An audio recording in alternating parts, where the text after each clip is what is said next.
देवी भागवत में वर्णन आता है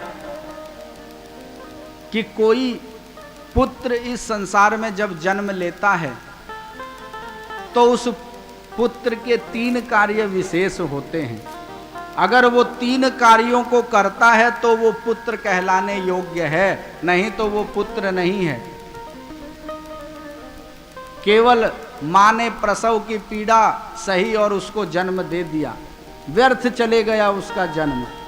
देवी भागवत में स्पष्ट उल्लेख है कि जो 3 कार्यों को करता है वही पुत्रता को प्राप्त होता है। क्या क्या वो कार्य हैं? बोले जीवतो वाक्य करणात्।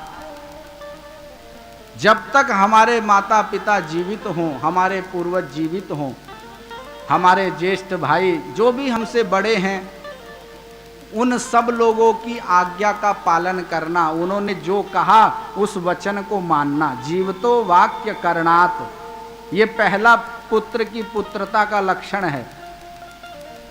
क्योंकि जब हम जीवित हैं उस समय हमारा सम्मान नहीं कर रहा, उस समय हमारा अपमान करता है, और मरने के बाद में अगर वो तर्पण कर भी दे तो क्या फायदा उसका।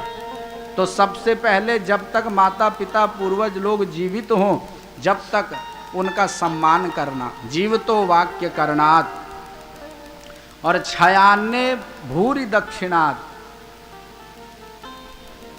जब माता पिता अपने देह को पूर्ण करके भगवत धाम पधार जाएं तो उसके बाद में बोले उनके निमित्त जब श्राद्ध पक्ष आए या उनकी तिथि का श्राद्ध आए, उस दिन बोले ब्राह्मणों को भोजन करवाए बड़ी श्रद्धा पूर्वक। ये दूसरा कार्य पुत्र का है।